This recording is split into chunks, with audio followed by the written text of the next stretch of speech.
So, hello to everybody that is listening. My name is Gaia.te, aka Gaia the Empress, and I'm here on behalf of the Wewarnedthem community. I am here with Kayla M, and I just want to give her the chance to introduce herself. Hi, yes, my name is Kayla aka Moral Exemplar. Hey. I am in Texas, and I am a dual campus student. I go to A&M University as well as our Palo Alto Community College. So Wonderful. I'm always busy. Yes, keep it busy, girl. I'm so grateful to be here with you and to sit down to get to know you this way. We're going to be on for about the next half an hour, chit chatting and deep diving, and I am just thrilled. How are you feeling right now? Good. Long day, but I'm excited to be one of the first interviewers, and it's cool. I've been on the team for a while. It's just I do a lot of on the boots, like on the ground boots work. So yeah, it's nice to kind of sit back and be talked to. Yeah. I'm here to open up those lines of communications between the folks that don't know you and the folks that are trying to get to know. We warn them. So, I think it is so wonderful to speak on behalf of that community and to get to learn more about one another through this interview. So, to begin, would you mind giving the folks in the audience just a short description of where you come from and how you grew up? Yeah, so I grew up on a border town, the very tip of Texas, south, sharing the border of Mexico.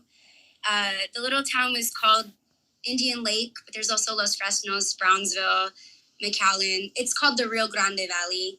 So I come from a very Hispanic background.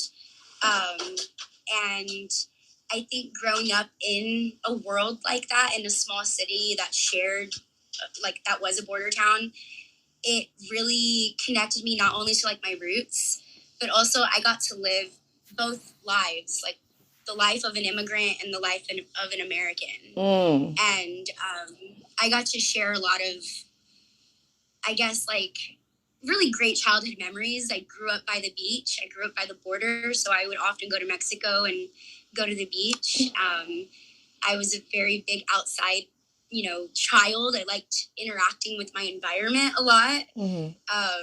So I miss the open roads and the, ranch life and the peacefulness of, not a crowded, loud city. But I think it was around 2005 that my mother, she passed away in a car accident. Oh, sorry. And unfortunately, my mom was a single mother, and I didn't really have my father a part of my life until she passed away. So once my father came into my life, it was a huge shift. First off, my mom was mostly bedridden, and we had to take care of her a lot. So a car crash was like an all of a sudden thing, but it wasn't like I didn't understand my mom was going to pass away when I was young. Like I understood that she was sick. It was just weird when her death was a car crash. It kind of felt like it was too soon, and like I was cheated out of a mother for a while.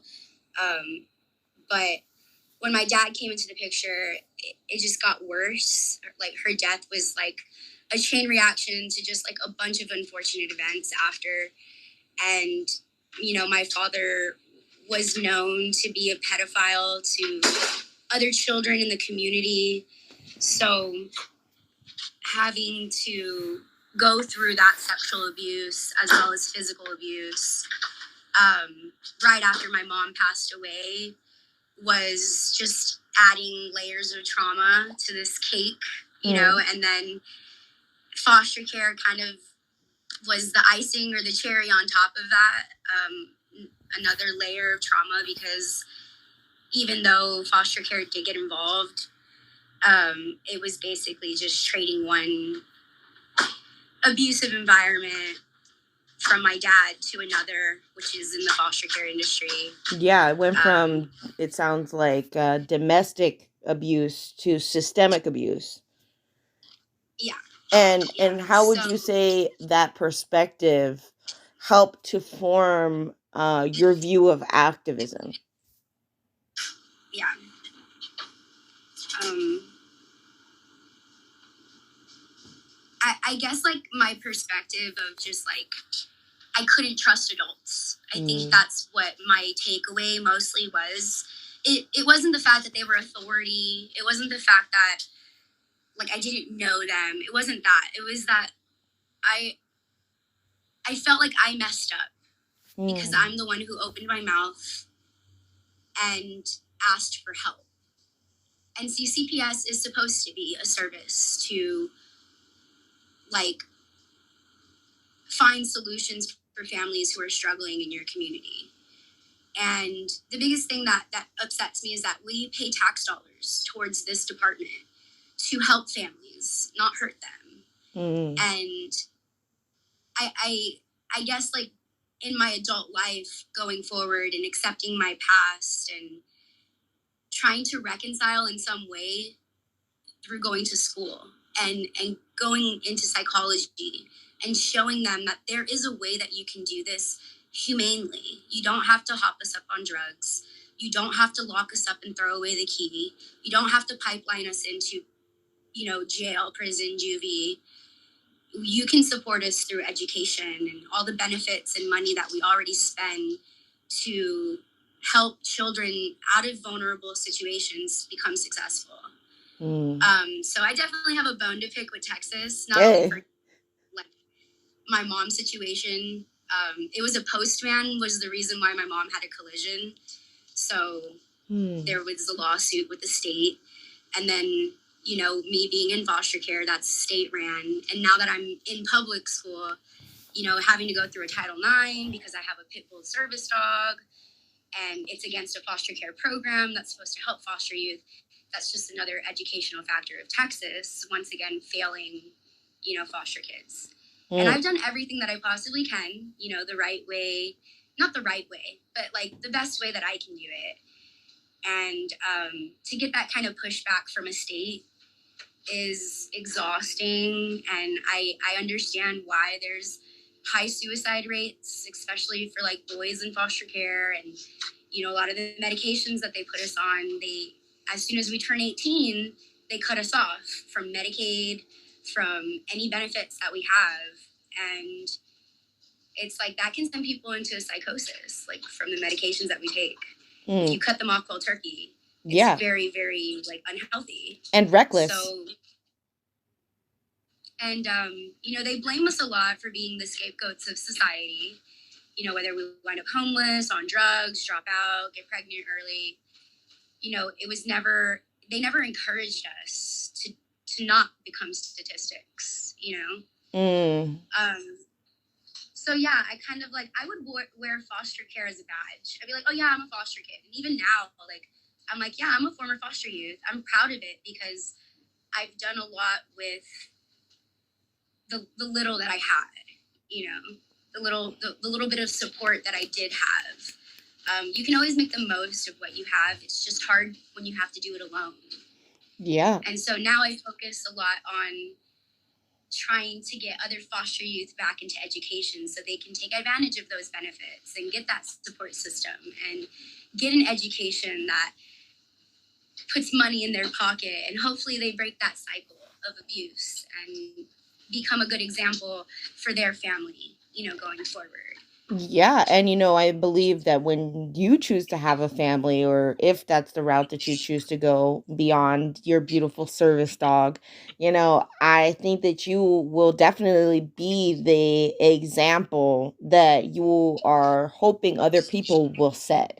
And I just really want to, take a second to put the spotlight on you and just give you your flowers for a second, because you really deserve to know that if I was a youth in that situation, hearing the way that you are describing it and your encounters with the system and the way that you were capable of turning that trauma into an ability to help others, I would be 100% inspired. And I am, even if I haven't lived that life. And even if I may not have that as my base, I am looking at you with such gratitude for giving your help back to people in that community, because as survivors, it is truthfully trophy worthy, to go back into the fire and to say, it's not just me that I'm going to save. So thank you for all of the people that you have yet to impact and all of those that you have impacted already. You are definitely the change that you hope to bring into this world today and not tomorrow. Thank you. I appreciate that. Yeah, and it's beautiful to listen to, what you hope to create, and it just feels